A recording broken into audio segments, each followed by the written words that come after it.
Le président de la transition, le colonel Assimi Goïta, chef de l'État, a reçu, ce mardi 29 novembre 2022, le rapport annuel 2021 du Bureau du vérificateur général. Cette cérémonie de remise à laquelle était présent le Premier ministre par intérim, le ministre de la Justice, garde des Sceaux, le ministre de la Refondation de l'État, le président du CNT ainsi que des membres du gouvernement de transition, a eu lieu dans la salle des banquets de Koulouba. Dans sa présentation du rapport annuel, le vérificateur général, Samba Lamdou Bébi, a indiqué que ce document est le fruit d'une analyse approfondie se fondant non seulement sur la cartographie des risques et l'importance des secteurs d'activité des entités, mais également sur les saisines reçues des citoyens, des organisations de la société civile et surtout du gouvernement. Il s'articule autour de 33 missions qui se répartissent entre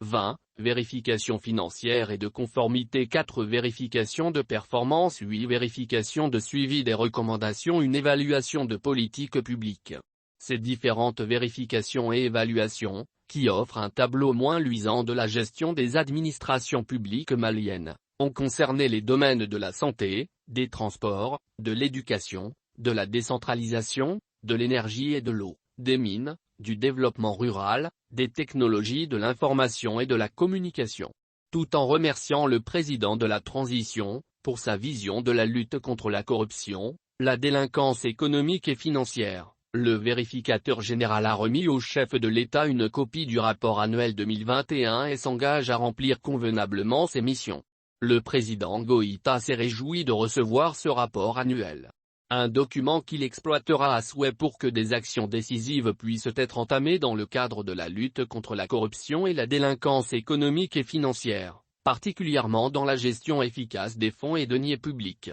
Le colonel Assimi Goïta a rappelé que la lutte contre la corruption et la délinquance financière fait partie des priorités des autorités de la transition. Car le peuple malien aspire à plus de bonnes pratiques et de gestion efficiente au sein de nos structures et services publics, a-t-il indiqué. Le président de la transition a saisi l'occasion pour encourager la synergie d'action entre le bureau du vérificateur général et les autorités judiciaires. Une collaboration fructueuse qui est en phase avec les initiatives du gouvernement, notamment l'élaboration d'une stratégie nationale de lutte contre la corruption sous l'égide du ministère de la Refondation de l'État, a-t-il précisé. Avant de conclure, le chef de l'État a félicité et encouragé le vérificateur général et toute son équipe pour leurs efforts dans la lutte contre la corruption, la délinquance financière et économique.